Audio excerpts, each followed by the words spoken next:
Elon को तारीख में सबसे ज़्यादा सब्सिडीज़ मिल सकती हैं। अगर ये मुमकिन ना हो तो इलॉन को अपना कारोबार बंद करके अफ्रीका जाना पड़े। फिर न मज़ीद रॉकेट लॉन्च होंगे, न सैटेलाइट और न कारें बनेंगी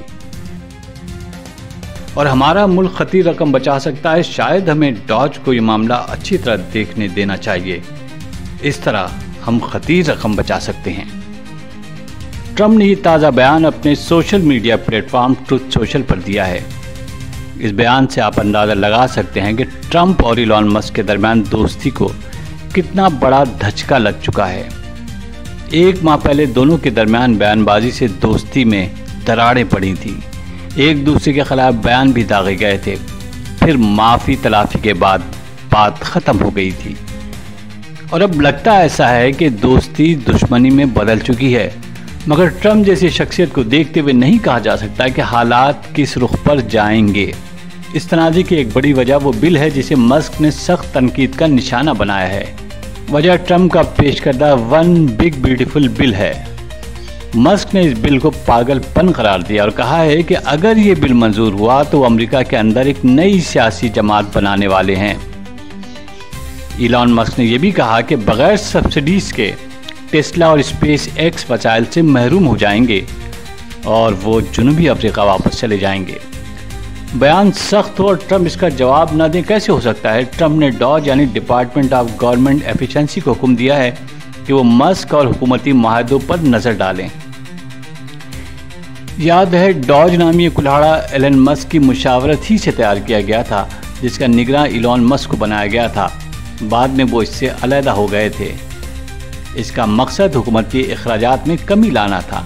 डॉज ने कई ऐसे इक़दाम किए जिससे अमेरिका में ट्रम्प और इलॉन मस्क के खिलाफ रद्द अमल में इजाफा हुआ, ख़ास तौर पर सरकारी मुलाजमतों में कटौती का मसला।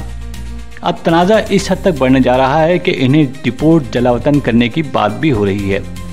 अब तक टेस्ला के शेयर्स में 7% कमी आ चुकी है, मगर इलॉन मस्क भी कोई मामूली शख्स नहीं। कहा यह जा रहा है कि ट्रम्प के ये इक़दाम सरमायाकारों में अदम तहफ़्फ़ुज़ का एहसास पैदा करेंगे।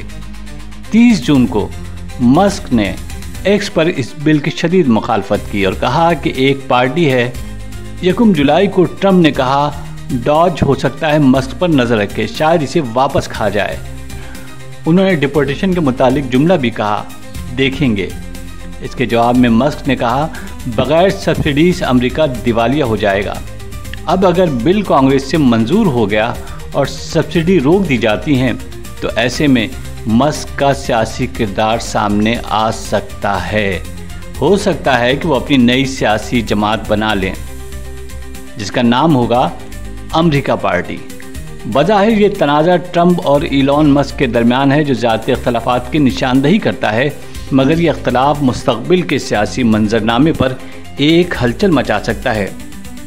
सोचें, जो शख्स सैकड़ों बार मुश्किलात का सामना करते हुए रिस्क लेते हुए बिजनेस एम्पायर खड़ी कर सकता है, उसके लिए एक सियासी पार्टी चलाना क्या मुश्किल है। ऐन मुमकिन है कि इस बार भी इलॉन मस्क और ट्रम्प कोई बीच का रास्ता निकाल लें ताकि इन दोनों के कारोबार भी चलते रहें और दोस्ती भी। इन इख्तलाफात के बाद इलॉन मस्क का मुस्तकबिल क्या होगा? क्या ट्रम्प से टक्कर लेना उनके लिए आसान होगा या वो ट्रम्प के लिए मुसीबत का पहाड़ बन जाएंगे? ये तो वक्त ही बताएगा।